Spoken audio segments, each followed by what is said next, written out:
அனைவருக்கும் வணக்கம்.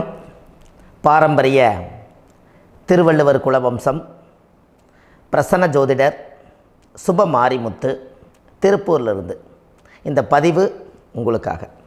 ஐயா வணக்கங்க ஐயா. வணக்கம் ஐயா. ஐயா இப்போது மக்கள் சார்பாக ஒரு கேள்வி இன்றைக்கி நான் கேட்கலான் இருக்கேன். கேளுங்க ஐயா. ஐயா அதாவது இந்த ஜாதகத்தில் முடக்கு இருக்கு, ஜாதகத்தையும் முடக்கிருச்சு, கண்டிப்பாக அதனால் வாழ்க்கையில் நிறைய பிரச்சனைகள் அப்படின்னு சொல்லி நிறைய பேர் கேட்குறாங்க. கண்டிப்பாங்க ஐயா. இந்த முடக்குங்கிறது என்னங்க ஐயா? அதற்கும் கர்மாவுக்கு ஏதாவது சம்மந்தம் இருக்காங்க ஐயா? ரொம்ப பற்றி சொன்னீங்கன்னா ரொம்ப உதவியாக இருக்குங்க. நல்ல கேள்விங்க ஐயா. இந்த கர்மாவே முதல்ல எங்கேருந்து வருது அப்படிங்கிறது தான் இப்போ நம்ம சொல்ல போகிறோம். இதுவரைக்கும் எத்தனையோ கருத்துக்களெல்லாம் நீங்கள் இந்த உலகத்தில் கேட்டிருப்பீங்க.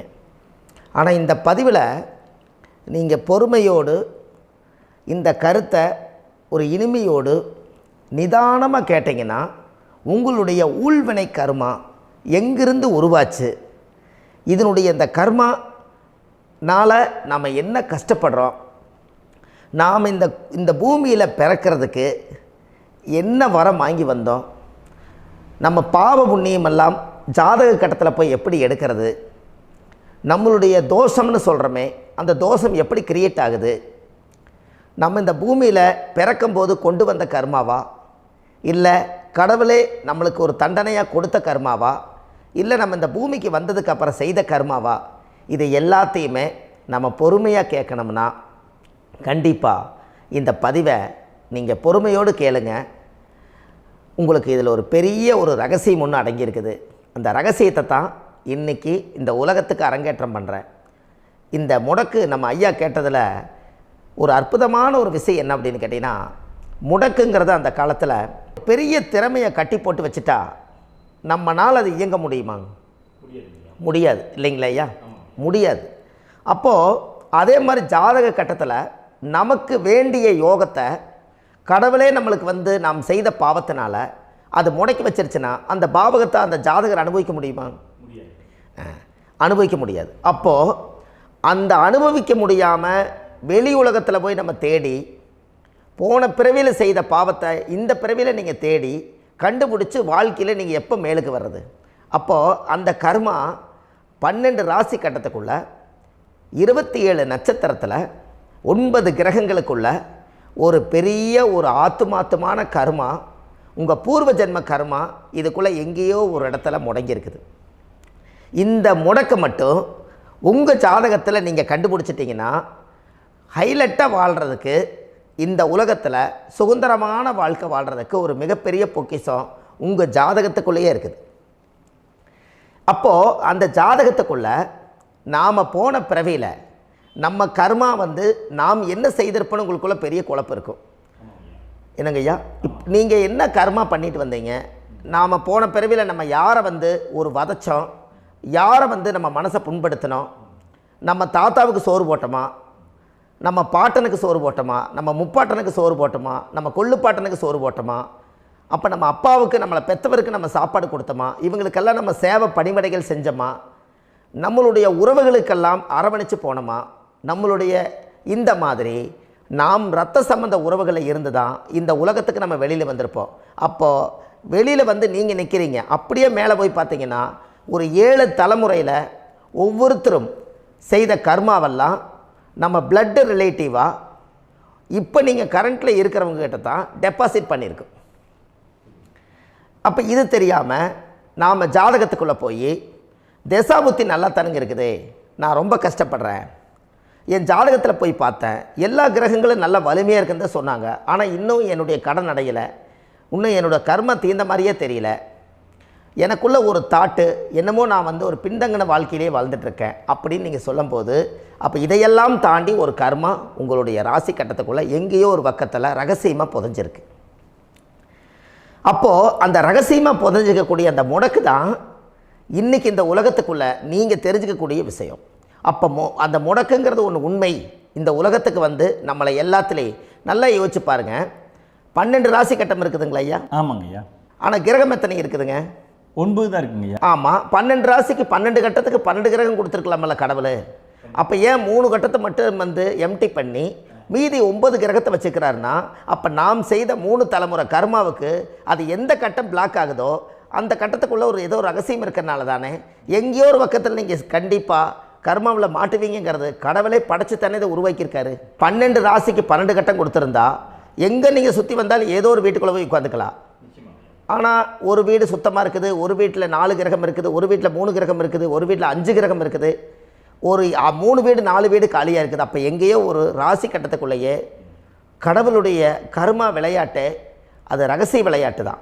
அப்போது இந்த இடத்துல தான் உங்கள் ஜாதகத்தில் முடக்கு இருக்குது. இந்த முடக்கை நீங்கள் எப்படியெல்லாம் அதை ஆராய்ச்சி பண்ணி கண்டுபிடிக்க முடியும் அப்படிங்கிற ஒரு விஷயத்தை தான் இன்றைக்கி நம்ம இந்த உலகத்துக்குள்ளே இதை நுழைக்க போகிறேன்.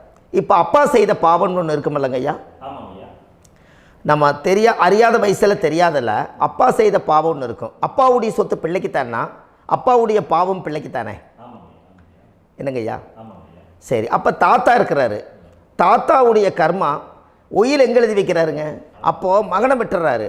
அப்போ தாத்தா மாதிரியே முகம் இருக்குது, தாத்தா மாதிரியே அவருடைய நடை உடை பாவனை இருக்குது, அவர் தாத்தாவுடைய ஜீனு தான் அப்படின்னு இவர் சொல்லும்போது, அப்போ தாத்தாவுடைய சொத்து பேரனுக்கு சொந்தம்னா தாத்தாவுடைய பாவம் எங்கே போகுங்க?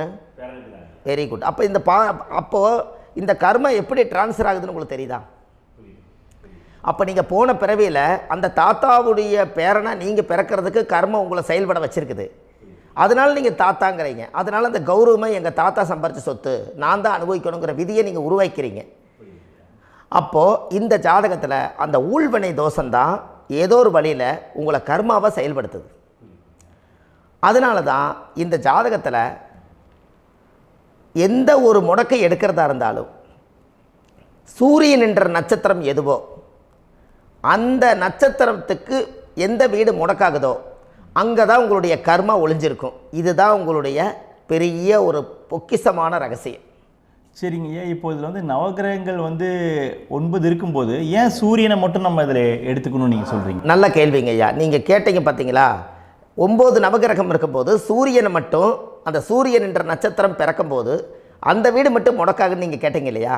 இதுதான் அற்புதமான கேள்வி. ஏன் அப்படின்னு கேட்டிங்கன்னா, சூரியன்னா அப்பாவோட உயிர் கரு போய் அம்மாவுடைய பனிக்கூடத்தில் கர்ப்பத்தில் வச்சு 10 மாதம் 300 நாள் சுமந்து நீங்கள் இந்த பூமிக்கு வெளியில் வரும்போது நீங்கள் என்ன பாவத்தை இவங்க விதைச்சாங்களோ அந்த கர்மாவை வாங்கிட்டு தான் நீங்கள் வெளியில் பிரசவமாகறீங்க. இதுதானே?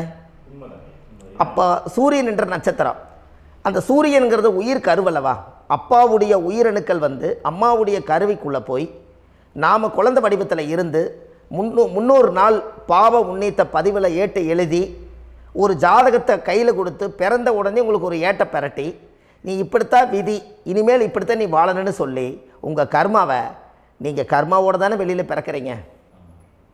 அப்போ சூரியன் என்ற நட்சத்திரம் தானே இந்த உலகத்துக்கு ஒரு பெரிய ஒரு மகத்துவம். இப்போ பாருங்கள், விடிய வரைக்கும் நம்ம முழிச்சிட்ருக்குறோம், காலையில் சூரிய உதயமானால் அவங்கவுங்க செயல்படுறோம். மீதி எல்லா கிரகங்களுக்குமே வெளிச்சத்தை கொடுக்கக்கூடிய சக்தி சூரியனுடைய பிம்ப ஒளிக்குத்தானே உண்டு, என்னங்க ஐயா? அதனால தான் மேசத்து உச்ச வீடுன்னு சொல்லி மேசத்தை உச்சம்னு சொல்லி சூரிய உச்சத்தை அங்கே தான் வச்சாங்க. அப்போது அந்த காலச்சக்கரத்துக்கு 5ஆம் இடம் பூர்வ புண்ணியஸ்தானத்தில் போய் சிம்மத்தில் கொண்டு போய் சூரியனை ஆட்சி வீடுன்னு வச்சாங்க. அப்போது சூரியனில் இருந்து தான் அந்த மையப்புள்ளி உருவாகுது.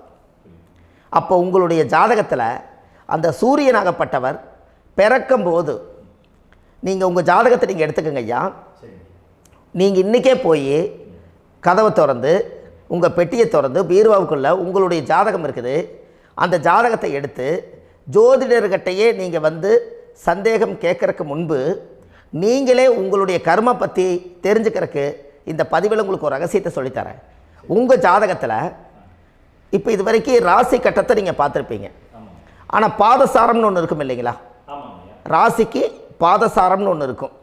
சூரியன் என்ன நட்சத்திரத்தில் இருக்குது, சந்திரன் என்ன நட்சத்திரத்தில் இருக்குது, செவ்வாய் என்ன நட்சத்திரத்தில் இருக்குது, புதன் என்ன நட்சத்திர காலில் நிற்குது, இதெல்லாமே அந்த சாரம் இல்லாத ஜோதிடம் சோரம் போய்விடும். அதனால் அந்த சாரத்தில் நிற்கிது பார்த்தீங்களா கிரகம், அதில் இப்போ நீங்கள் உங்களுடைய ராசி கட்டத்தை ஓப்பன் பண்ணுங்கள். இதில் ராசி கட்டத்தில் சூரியன் என்ற நட்சத்திரம்னு ஒன்று இருக்கும் இல்லைங்களா? அது எதுவாக வேணாலும் இருந்துட்டு போட்டோம். அந்த நட்சத்திரம் தான் நீங்கள் பிறக்கும்போது தாயுடைய கருவறைக்குள்ள கரு உருவான நட்சத்திரமே அதுதான். புரிஞ்சுங்களா ஐயா? பிறக்கும்போது நீங்கள் அந்த கருவுடைய நட்சத்திரம் அப்பா வந்து கருவை உருவாக்கி கர்மாவை விதைச்சது அந்த சூரியன் என்ற நட்சத்திரம் தான். அந்த வீட்டுக்கு தான் இந்த ராசி கட்டத்தில் உங்களுக்கு முடக்கு உருவாகுது. புரிஞ்சுங்களா ஐயா? அப்போது ஒரு ஜாதகத்தில் சூரியன் என்ற நட்சத்திரம் எதுவோ அதுதான் உங்களுடைய கர்மா நட்சத்திரம். இப்போ நம்ம பிறக்காதுக்கு முன்னாடி அப்பா கட்டத்தில் அந்த கர்மா டெபாசிட் ஆகிருக்கும். அதை ட்ரான்ஸ்ஃபர் எப்படி பண்ணுறாரு?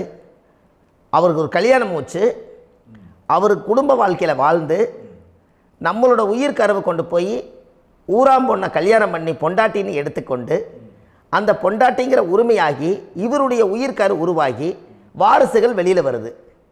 அதானங்க ஐயா? அப்போது அந்த சூரியன் என்ற நட்சத்திரம் தான் இந்த உலகத்தில் ஒரு பிரம்மாண்டமான நட்சத்திரம். இந்த நட்சத்திரம் உங்கள் மனசுக்குள்ளே ஏதாவது இருந்துச்சுன்னா உங்கள் வீட்டில் ஏதாவது ஒரு நல்ல விஷயங்கள் நீங்கள் பண்ணுறதா இருந்தால் அந்த கர்மா நட்சத்திரம் சூரியனுடைய நட்சத்திரம் இருக்குது பார்த்தீங்களா, அந்த நட்சத்திரத்தில் எந்த ஒரு சேவைகளும் செய்யக்கூடாது. அதுதான் கர்மா. அதை போய் நீங்கள் ஆக்டிவேட் பண்ணி விட்டீங்கன்னா அது முன்னோர்களை வந்து நீங்கள் வந்து தொந்தரவு பண்ண மாதிரி. அந்த கர்ம நட்சத்திரம் தான் உங்கள் வாழ்க்கையில் அது புதஞ்சிருக்கிறதா. இப்போ குழந்தை பிறந்தாலோ சீர் சீமந்தங்கள் நீங்கள் செய்கிறதாலோ கல்யாணம் முக்கிறதுனாலோ உங்கள் ஜென்ம நட்சத்திரத்தன்னைக்கு கல்யாணம் பண்ண வேண்டாம்னு சொல்லிக்கிறாங்கல்லங்க. உங்களுக்கு ஜென்ம நட்சத்திரத்துக்கு முன்னாடி உங்களை உருவாக்குன நட்சத்திரம் தான் ஜென்ம நட்சத்திரம். அப்போ சூரியன் என்ற நட்சத்திரம் அப்பாவுடைய ஜென்ம நட்சத்திரமாக அந்த ஊழ்வினை கர்மம் செயல்படுது. அப்போ அந்த முடக்கு யார் வழியில் வந்தது? முன்னோர்கள் வழியில் வந்தது. முன்னோர்கள் கட்டி வச்சது யாரைய? குலதெய்வத்தை. அப்போ அந்த குலதெய்வத்தை போய் சாமிக்கு போய் வீடு வாசல்லாம் வலித்து குலதெய்வத்தை போய் தேங்காய் பழம் பூ மாலை கல்கண்டு வாங்கி அர்ச்சனை பண்ணி ஒரு அன்னதானம் ஒன்று பண்ணிவிட்டு சாமிக்கு பொங்கல் வச்சு நைவேத்தியம் பண்ணிவிட்டு உங்கள் ஜாதகத்தை வச்சு பூஜை பண்ணிவிட்டு வாங்க. அதுக்கப்புறம் தான் உங்கள் கர்மாவை கண்டுபிடிக்கிறதுக்கு வழியே பிறக்கும். குலதெய்வத்தை வணங்காமல் கோவிந்தா கோவிந்தா என்று பல தெய்வத்தை வணங்கினாலும் பலனொன்றும் இல்லைன்னு அந்த காலத்தில் முன்னோர்கள் சொல்லி வச்சுக்கிறாங்களா இல்லைங்களா? அதனால் கண்டிப்பாக அதை கண்டுபிடிச்சி நீங்கள் அதுக்கு ஒரு நைவேத்தியம் பண்ணால் மட்டும்தான் முதல்ல உங்கள் 5ஆம் பாவம் முன்னோர்கள் அது வேலை செய்யும். குலதெய்வ ஆலயத்துக்கு போயிட்டு வாங்க. போயிட்டு வந்துட்டு இந்த கர்மவினை தோஷத்தை நிவர்த்தி பண்ணுறதுக்குண்டான சரியான பரிகாரத்தை நம்ம எடுப்போம். அப்போது உண்மையாலுமே ஒரு ராசி கட்டத்துக்குள்ளே இந்த மாதிரி ஒரு அந்த கர்ம தோஷம் இருப்பதனால இந்த கர்மா தோஷத்துக்கு அந்த முடக்க தோஷங்கிறத நீங்கள் எடுத்து அதை கண்டுபிடிச்சி அந்த சூரியன் என்ற நட்சத்திரம் எந்த ராசி கட்டத்தில் போய் முடக்காயிருக்குதோ அந்த முடக்கு எந்த பாவகம் வந்து நம்மளுக்கு லாக் ஆகிருக்குதோ அந்த பாவகத்துக்கு உண்டான பரிகாரங்கள் அதுக்குரிய ஸ்தலங்கள் அந்த கோவில்களில் போய் சுவாமிக்கு தேங்காய் பழம் பூமாலை கல்கண்டு வாங்கி அர்ச்சனை பண்ணி நீங்கள் இந்த கோவிலுக்குள்ளே போய் உட்காந்து சாமி கும்பிட்டு வந்தீங்கன்னா உங்களுடைய ஜாதகத்தில் இருக்கக்கூடிய அந்த முடக்கு தோசை நீங்கி வாழ்க்கையில் நீங்கள் எதை சாதிக்க வந்தீங்களோ அந்த சாதனையை நீங்கள் சாதிச்சிட்ருப்பீங்க. புரிஞ்சுங்களா ஐயா? ஏன் அப்படின்னா அந்த முடக்கு நட்சத்திரத்துக்குள்ளே தான் ஒரு தோஷம் இருக்குது. இப்போ அந்த காலத்தில் பாருங்கள் ஐயா, முன்னோர்கள் எல்லாம் நிறைய பேர் கோவில் கட்டி வச்சுட்டு போயிருக்காங்களா இல்லைங்களா? இந்த கோவில் எதுக்காக கட்டி வச்சுக்கிறாங்கன்னா அவங்க கட்டினவங்களுக்கும் அந்த முடக்கு தோஷம் இருந்திருக்குது. ராஜாக்கள் இருந்திருக்குது, மன்னர்கள் காலத்தில் இருந்திருக்குது, ஜமீன்தார் காலத்தில் இருந்திருக்குது.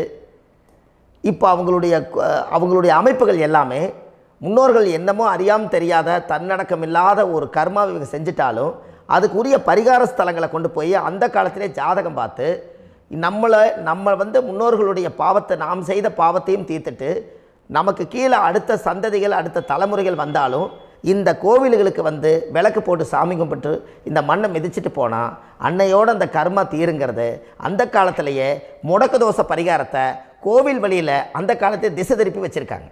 அப்போ நீங்கள் கோவிலுக்கு போகாமல் கண்டிப்பாக இந்த பரிகாரத்தை நீங்கள் உடைக்க முடியாது. ஏன் உடைக்க முடியாதுன்னா இப்போ நீங்கள் எத்தனை வருஷம் வாழ்கிறீங்க ஐயா? 120 வருஷமே வச்சுக்கோங்க. சூரியன் திசை 6 வருஷம், சந்திரன் திசை 10 வருஷம், செவ்வாய் திசை 7 வருஷம், ராகு திசை 18 வருஷம், குரு திசை 16 வருஷம், சனி திசை 19 வருஷம், புதன் திசை 17 வருஷம், கேது திசை 7 வருஷம், சுக்கிரன் திசை 20 வருஷம். இப்போ நான் சொன்ன டோட்டலெல்லாம் கூட்டிங்கன்னா 120 வருஷம் வரும். இது ஒரு மனிதர் பிறந்து பூரண ஆயுளோடு வாழ்ந்தால் இந்த 120 வருஷம் வாழ்ந்தால் அவர் இந்த பூலோக பதவி விட்டு சிவலோக பதவி போயிடுவார். அதுக்கு பேர் தான் பூரண ஆயுள் என்று பொருள். அப்போ இந்த பூரண ஆயுளை வாழ்ந்தவருக்கு 120 வருஷம். கோயில் எத்தனை வருஷம் வாழுதுங்க ஐயா? கோயில் பழங்காலத்து கோயிலெல்லாம் எத்தனை வருஷம் வாழுதுங்க? 12 வருஷத்துக்கு கும்பாபிஷேகம். அது ஓகே, அது பரவாயில்ல. 12 வருஷத்துக்கு ஒருக்கா பழசை புதுப்பிச்சு கும்பாபிஷேகம் பண்ணி மறுபடியும் அதுக்கு பவர் ஊட்டி சக்தி ஊட்டி அதுக்கு உருவேற்றுறாங்க. நான் சொல்கிறது கோயில் 5000 வருஷம் 4000 வருஷம் பெரிய பெரிய சித்தர்கள், மகான்கள், ரிஷிமார்கள், யோகிகள், சித்தர்கள் இவங்களெல்லாம் போய் கோவில்லையே சிவனையும் பெருமாளையும் வழிபாடு பட்டுட்டு கோவில்லையே ஒரு ஓரத்தில் ஜீவசமாதி ஆயிட்டாங்கன்னு பழைய கால கோயிலில் சித்தர்கள் குடியிருக்காங்களா இல்லைங்களா? இருக்காங்கல்லங்க ஐயா.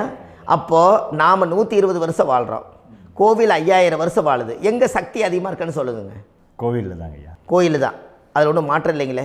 கோயில் தாங்க. அப்போ கோவிலில் தான் அந்த சக்தி இருக்குதுன்னு நீங்கள் சொல்கிறீங்க. அப்போ உங்களுடைய கர்மாவை உடைக்கிறதுக்கு 120 வருஷம் பெருசா 5000 வருஷம் பெருசான்னு சொல்லுங்கள்? 5000 தாங்க. அப்போ 5000 வருஷம் உள்ள அலைகள் எத்தனை அந்த சிவனுக்கு இப்போ சிவன் கோயிலே உங்களுக்கு முடக்கு தோஷத்துக்கு ஒரு கோயில் வருதுன்னு வச்சுக்கோங்க.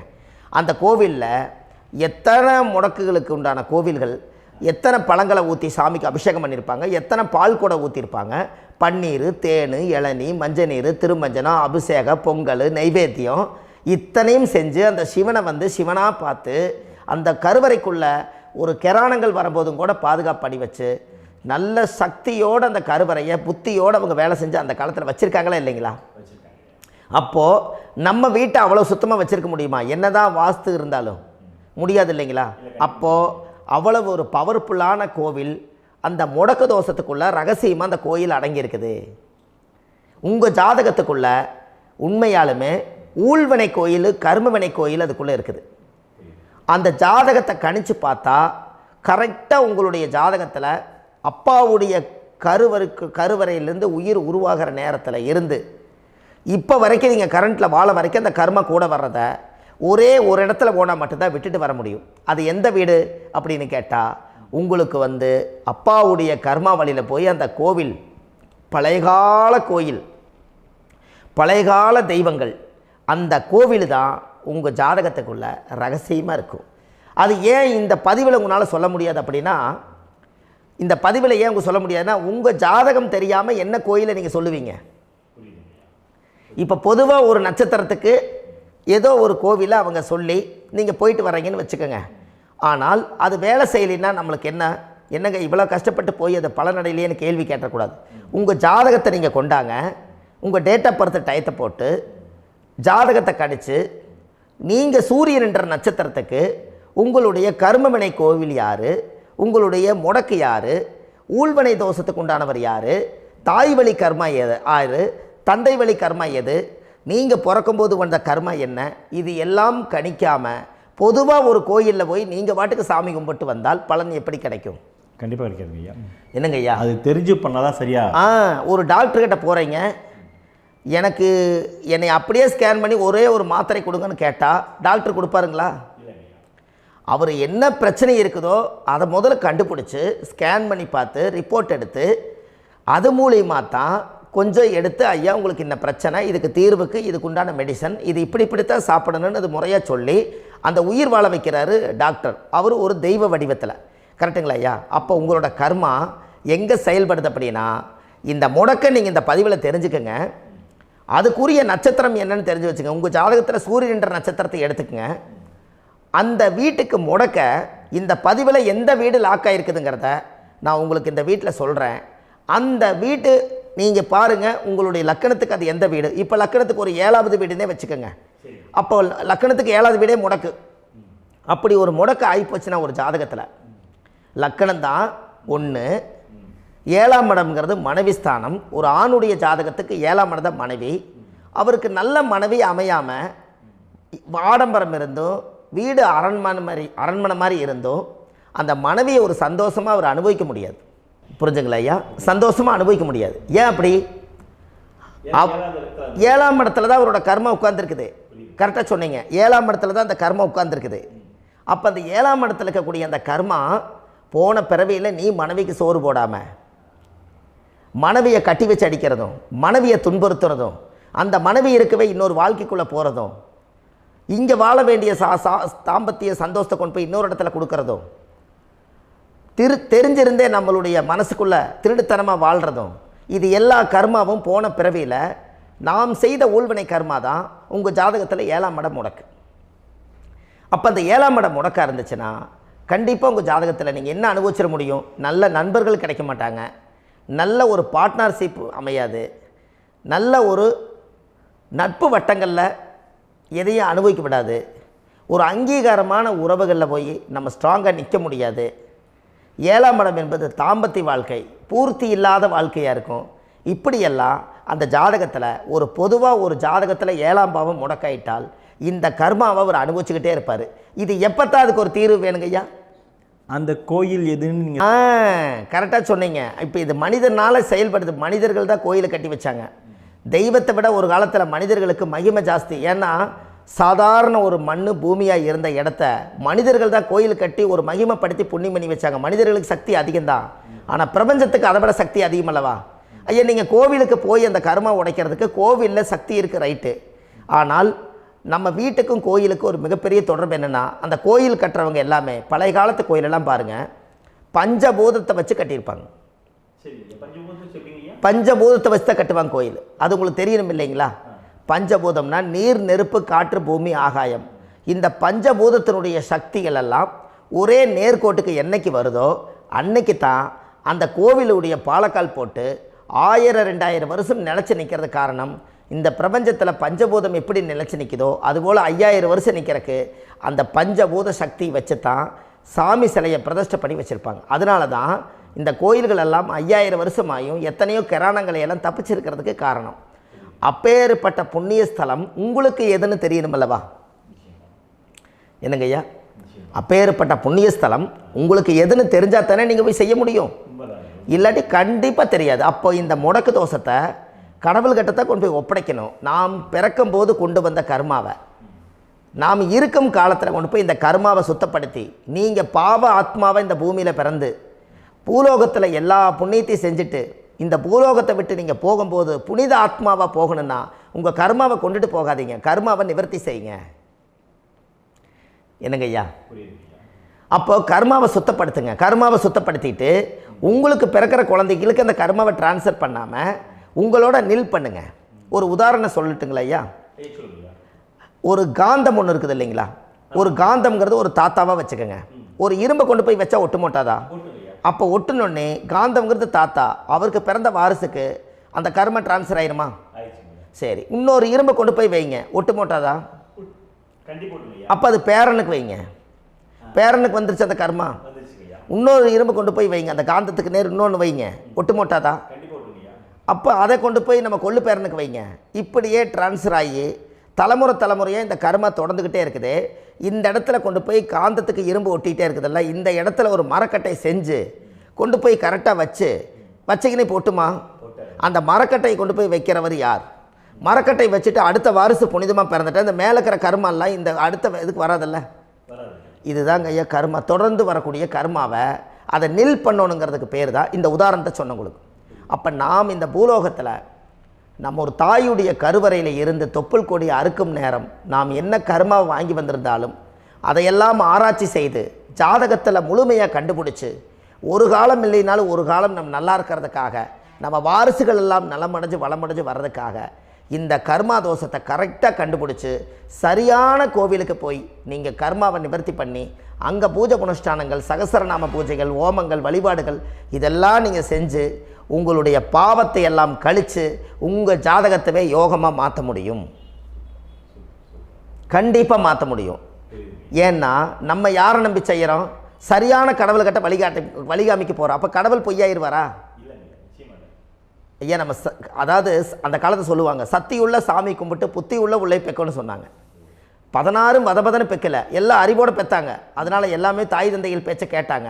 அன்றைக்கி எல்லாருமே தாய் தந்தைகளுக்கு தூணாக நின்னாங்க. அப்போ அந்த காலத்தில் சத்தியுள்ள சாமி கும்பிட்டு புத்தி உள்ள உள்ளே பெக்கணும்னு சொல்லி அன்றைக்கி அறிவோடு பெற்று இந்த கர்மாவை ஆளுக்கு ஒரு கர்மாவை டிரான்ஸ்ஃபரை பிரித்து எல்லாரும் சுத்தப்படுத்தினாங்க. இன்றைக்கி நம்ம ஒரு குழந்தை 2 குழந்தை பெற்று வச்சுருக்கோம். அவங்களுக்கே இவ்வளவு கர்மா வந்துருச்சுன்னா இந்த குழந்தைகளுக்கு என்னைக்கு இந்த கர்மாவை போய் கண்டுபிடிச்சி நீங்கள் எப்போ சரி பண்ணுவீங்கன்னு. அப்போ இந்த வாழ்க்கையில் ஏதோ ஒரு பிரபஞ்ச சக்தி நம்மளை அறியாமல் என்னமோ ஒரு இயக்கத்தில் கொண்டு போய் விட்டுருச்சுங்களா? அப்போ இனிமேலாவது இந்த கர்மாவில் இருந்து கண்டிப்பாக நம்ம நிவர்த்தி ஆகணும்னு சொன்னால் இந்த முடக்கு தோஷத்தை யாரெல்லாம் கண்டுபிடிச்சி இந்த ஊழ்வினை கர்மாவில் இருந்து நாம் கருவறையில் சுமக்கும் போது 10 மாதம் நீங்களாம் என்னென்ன நினச்சிருப்பீங்க? அதாவது கருவறைக்குள்ள கருப்பாக ஒரு பிண்டம் இடப்பக்கம் கிடக்கையில் இந்த பூமிக்கு வரும்போது நீங்கள் என்னென்ன நினச்சிருப்பீங்க? இந்த பிறந்ததுக்கு அப்புறம் வந்து தான் அம்மா தெரியுது, அப்பா தெரியுது, தாத்தா தெரியுது, பாட்டி தெரியுது, இந்த உலகத்தில் கண்கொள்ளாத காட்சிகள் எல்லாம் தெரியுது, எல்லாம் தெரியுது. ஆனால் 10 மாதம் உங்கள் வாழ்க்கையில் நீங்கள் இருக்கும்போது நீங்கள் என்னென்னலாம் நினச்சி இந்த பதிவில் இறைவன் கொடுத்தாரோ அதையெல்லாம் அனுபவிக்கத்தான் வந்தீங்க. அதுக்கு இடையில இருக்கிறதான கர்மா. இந்த ஒரு விஷயம் உங்களுக்கு கிடச்சிருச்சுன்னா நீங்கள் எல்லாருமே ராஜயோகமாக பிழைப்பீங்கள்ல. இதில் ஏழை பணக்கார யாரையுமே சொல்ல வரல. அவங்க பிறக்கும்போது புண்ணியத்தை பொறுத்து தான் போன ஜென்மத்தில் நம்ம என்ன புண்ணியங்கள் பண்ணி வச்சோமோ அந்த புண்ணியத்தில் இன்றைக்கி நல்லா வாழ்கிறாங்க. ஒருத்தர் கேட்டார், என் ஜாதகத்தில்ங்க எங்கூட படித்தவர் இடம் வாங்கிட்டார், வீடு வாசல் கட்டிட்டார், தொழில் பண்ணிட்டார், நல்லா இருக்கார், ஆனால் நான் இன்னும் அப்படியே தான் இருக்கிறேங்கன்னு ஒருத்தர் கேட்டார். அதுக்கு ஒரு கருத்து என்னென்னா, டேட் ஆஃப் பர்த் ஒன்று தான், டைம் ஒன்று தானே வச்சுக்கோங்க. அவங்க அப்பா செஞ்ச புண்ணியம் வேறு, நீங்கள் செஞ்ச பாவங்கள் வேறு. அவர் செஞ்ச புண்ணியத்தினால அவருக்கு எல்லாமே முன்னாடி கிடைக்குது. நீ கர்மாவெல்லாம் கழிச்சிட்டீன்னா பின்னாடி கிடைக்க போகுது. இதில் மற்றவங்களை பற்றி வேற்றுமையாக நினைக்கிறதுல எந்த ஒரு இதுவுமே இல்லை. அப்போ ஒருத்தர் பார்த்து ஒருத்தர் வாழ வேண்டாம்.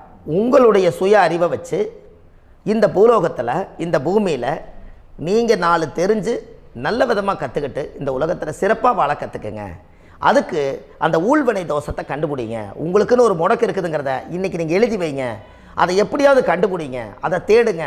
ஒரு முறை நீங்கள் ஜாதகத்தை கொண்டு வாங்க. அந்த ஜாதகத்தை கொண்டு வந்து உங்கள் பாவகத்தில் எத்தனாம் பாவம் முடக்காயிருக்குதுன்னு பாருங்கள்.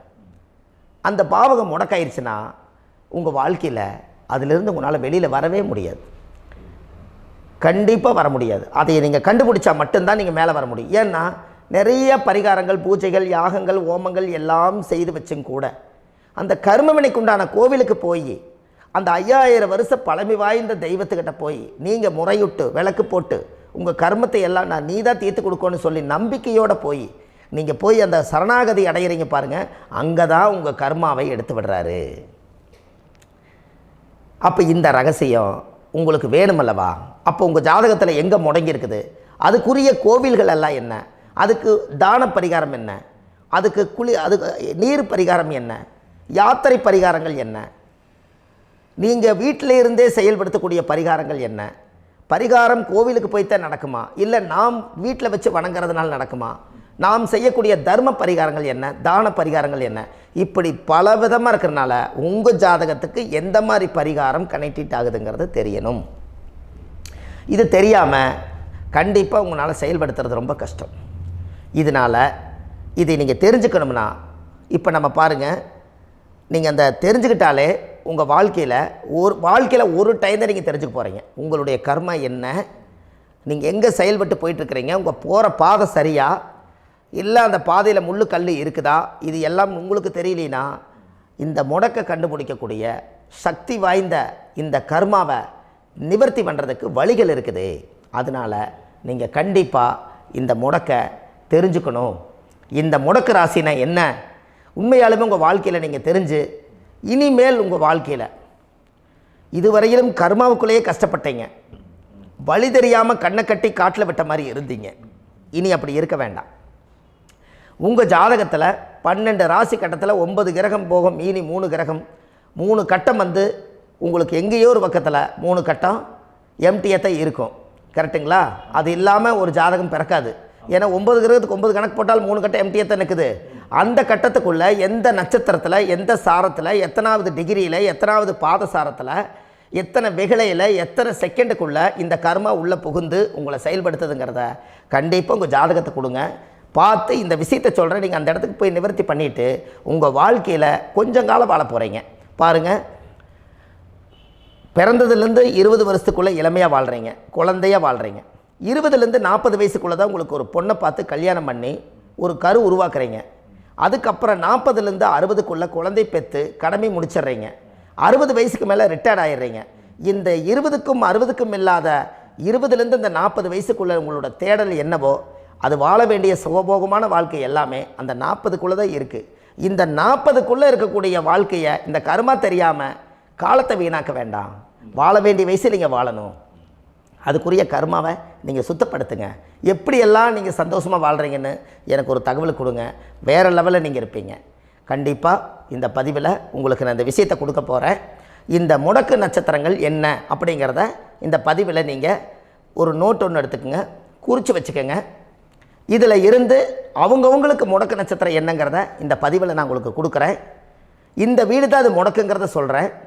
இதையெல்லாம் நீங்கள் தெரிஞ்சு உங்கள் ஜாதகத்தவே நீங்கள் முடக்கு எடுத்து கண்டிப்பாக உங்கள் வாழ்க்கையில் நீங்கள் நல்லா இருப்பீங்க. அதுக்கு ஒரு நோட் எடுத்து வச்சுக்கோங்க. இது வரைக்கும் கர்மாவை பற்றி நம்ம பேசினோம். உங்கள் ஜாதகத்தில் சூரியன் என்ற நட்சத்திரத்துக்கு தான் முடக்குன்னு சொன்னீங்களே, எந்த வீடுங்கிற ரகசியத்தை இன்றைக்கி நம்ம எல்லோரும் தெரிஞ்சுக்கலாமா? இத்தனை காலமாக நீங்கள் தெரிஞ்சுக்காத ஒரு ரகசியத்தை இன்றைக்கி உங்கள் ஜாதக கட்டத்தில் நீங்களே முடக்க கண்டுபிடிச்சி அதுக்குண்டான பலனை தேட போகிறீங்க. அந்த தேடல் தான் உங்களை கொண்டு போய் உட்கார வைக்க போகுது. ஒரு உதாரணம், உங்கள் ஜாதகத்தில் பாதசாரம் இருக்குது அல்லவா? அந்த பாதசாரத்தில் சூரியன் என்ற நட்சத்திரம், சூரியன் நின்ற நட்சத்திரம் பாதசாரத்தில் கரெக்டாக எடுங்க. சூரியன் என்ற நட்சத்திரம் திருவாதிரை நட்சத்திரமானால் உங்களுக்கு முடக்கு யார் வரும்னு தெரியுங்களா? மிதுனம் தான் உங்களுக்கு முடக்கு வரும். அப்போ இந்த மிதுனம் முடக்க இருக்கிறனால உங்கள் வாழ்க்கையில் அது புதன் வீடு, அது மாமன் வர்க்க வீடு. அப்போ மாமன் வழியில் ஏதோ ஒரு கர்மா உங்களை செயல்படுத்தி அதை கொண்டு வந்துக்கிட்டு இருக்குது. அப்போ கண்டிப்பாக இப்போது இத்தனை நாள் தெரியாத ஒரு ரகசியம், உங்கள் லக்கணத்துக்கு அந்த மிதுனம் எத்தனாவது வீடுன்னு நீங்கள் பாருங்கள். அந்த வீடு தான் முடக்கி வச்சுருக்குது. அந்த பாவகத்தை நீங்கள் அனுபவிச்சுட்டு இருக்கிறீங்க. அதுதான் கர்மா. இந்த கர்மாவில் இருந்து நீங்கள் வெளியில் வரணுன்னா இனி அதை கண்டுபிடிக்கிறதுக்கு உண்டான வழிமுறைகளை நீங்கள் தேடுங்க.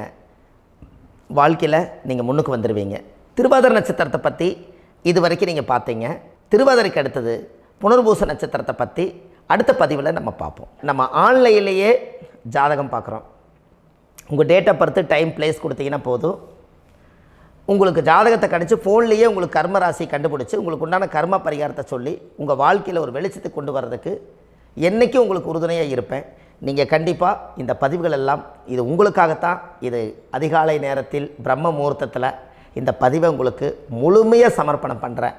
இதை கற்று இதை வழி நடத்தி இதைய எப்படியெல்லாம் இந்த முடக்கை கண்டுபிடிச்சி இப்படியெல்லாம் பேச வச்சு அழகு பார்க்க நம்ம முன்னோர்களுடைய ஆசீர்வாதமும் இந்த முடக்கை கண்டுபிடிச்ச குருமார்களும் அவங்களுடைய குடும்ப பாரம்பரிய வம்சாவளிகளும் எல்லாருமே நல்லா இருக்கணும். அதுக்காக இந்த நேரத்தில் நான் அடியேன் சுப மாரிமுத்தாக இருந்து திருப்பூர்லேருந்து இந்த பதிவை உங்களுக்கு நான் கொடுக்குறேன். கண்டிப்பாக இந்த முடக்கு கோயிலுக்கு, இந்த முடக்கு தோஷத்துக்கு உண்மையான பரிகாரங்கள், எளிமையான பரிகாரங்கள் நீங்களே வாழ்க்கையில் செஞ்சு ஆதிகால பரிகாரங்கள் உங்கள் மனசுக்குள்ளே இருக்குது. அதை செயல்படுத்தினா மட்டும் போதும். வாழ்க்கை எங்கேயோ போயிடும். கண்டிப்பாக ஒரு முறை உங்கள் ஜாதகத்தை அனுப்பி வைங்க. உங்களுக்கு நான் பார்த்து பலன் சொல்கிறேன். இன்றைக்கி நான் கொடுத்த பதிவுகள் எல்லாம் உங்களுக்கு ரொம்ப பயனுள்ளதாக இருந்திருக்கும். உங்களுக்கு இது வரைக்கும் எத்தனையோ கர்ம வினைகளை பற்றி தெரியாமல் இருந்திருப்பீங்க. இந்த பதிவில் நிறைய கேட்டு தெரிஞ்சுக்கிட்டீங்க. இதெல்லாம் வாழ்க்கையில் ரொம்ப முக்கியமான பரிகாரங்கள், எளிமையான பரிகாரங்கள். நேராக நீங்கள் கடவுளைத்தான் கெட்டியாக பிடிக்க போகிறீங்க. அந்த பரிகாரங்கள் எல்லாம் செஞ்சு அதிகாரமாக வாழ்ந்து இந்த பூலோகத்தில் நல்ல சிறப்பாக வாழ்கிறதுக்கு இந்த பரிகாரம் உங்களுக்கு ரொம்ப யூஸ்ஃபுல்லாக இருக்கும். கண்டிப்பாக இந்த பதிவை செய்யுங்க.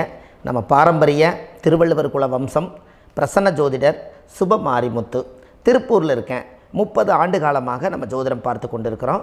இவ்வளவு காலமாக எத்தனையோ ஆயிரக்கணக்கான மக்களுக்கு நம்ம ஜோதிடம் பார்த்து வழிகாட்டி நிறைய மக்களுக்கு நிறைய சேவைகள் செஞ்சுருக்கேன்.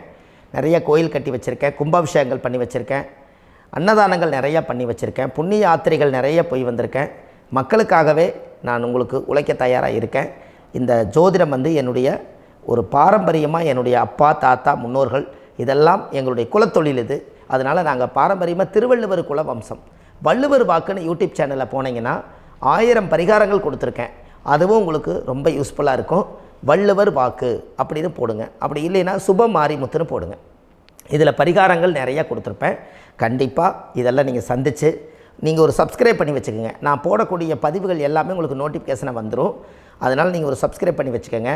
தினமும் ஒரு தகவல் உங்களுக்கு கொடுத்துக்கிட்டே இருக்கேன். இதெல்லாமே உங்களுக்கு ஒரு பெரிய சந்தோஷமான நிகழ்ச்சிகள். என்றைக்கும் உங்களோட நான் வாழ்கிறேன். உங்களுடைய குடும்பத்தில் நான் ஒருத்தராக இருந்து குடும்ப ஜோதிடராக நான் இருப்பேன். கண்டிப்பாக ஆயுளுள்ள வரைக்கும் உங்களுக்காக இந்த ஜோதிடத்துக்கு உழைச்சி உங்கள் குடும்பத்தில் ஒருத்தராக நான் வந்து ஒரு ரத்த உறவில் நான் வந்து இந்த பூர்வ ஜென்மத்தில் உங்களுக்கு நான் கடமைப்பட்டிருக்கேன். கண்டிப்பாக அடுத்த பதிவில் உங்களை நான் சந்திக்கிறேன். வாழ்வது ஒரு முறை, வாழ்த்தட்டும் தலைமுறை. நன்றி, வணக்கம்.